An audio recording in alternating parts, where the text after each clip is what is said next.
Hey guys, in this part we will install and create a virtual environment and install Django into it.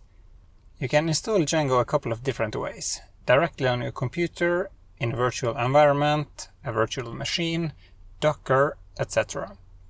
So there are a lot of different ways to do this. In this tutorial we're going to stick with the virtual environment. This is really easy to get started with and it's one of the recommended ways to do it. A virtual environment is a little isolated environment on your computer. And when it's activated, we can install Python packages like Django for this environment only. It also makes it very easy to maintain and deploy, because we can replicate the environment on a server and similar. Python 3 comes with a built-in solution for virtual environments called venv. This is what we are going to be using. So just create a new folder on your computer and navigate there in the terminal, just like I have done here in To Do.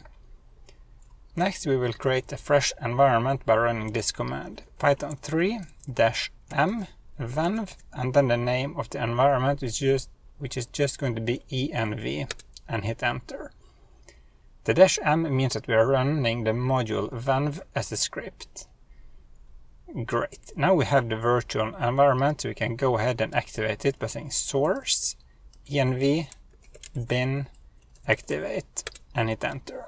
Then you can see the name of the environment is prepended here before my username.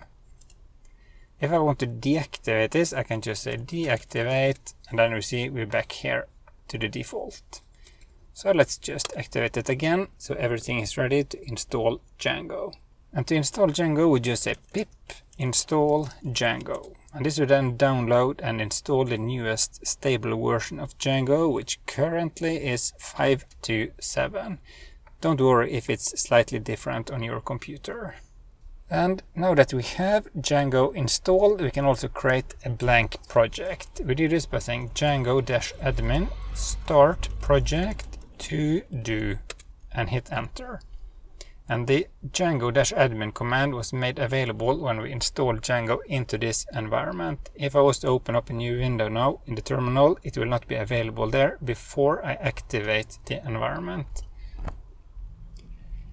So if I now just open up this folder in an editor, we can go through the files that has been created by this command we just ran. So now you can see here the name of the folder we were in, to do, there. And this created a new file called manage.py. And manage.py looks like this. And this is sort of a script for doing administrative tasks. We will be using this many times during this series. And we're going to use it, for example, to create super users for the admin interface. We use it to interact with the database and create Django apps and similar. Right now we just don't have to think too much about this.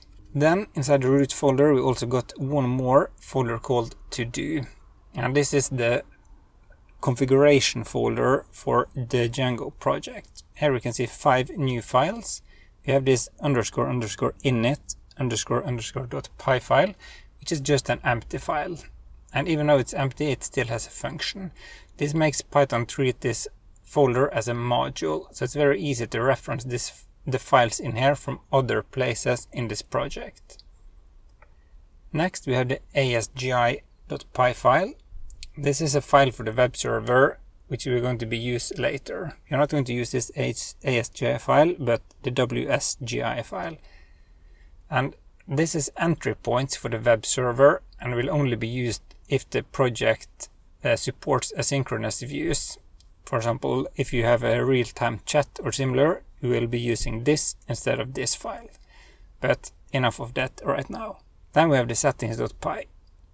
And this is where we put all of the settings for the whole project. Global settings like the secret key, middlewares, where templates are located, what database we are going to be using, rules for the password, time zone, language, etc. Then we have the urls.py, and this is sort of like a table of contents for the whole project. The web server uses this file to find out what URL you are coming from and then render a view based on this. And then we have the wsgi file, which is similar to the asgi file. It's just entry points for the web server, so you sort of go into this file first, and then into settings, and then into URLs, and then into the view you're going to show the user. This might be a little bit too much information for you to understand right away, but as soon as we start working with all of these files, they will probably make much more sense. Anyways, now we have an empty Django project and we're ready to start digging into more tomorrow. I'm trying to go through a little bit each day, and hopefully I'm not overwhelming you with information. I can guarantee you that we will start coding very soon. See you in the next video.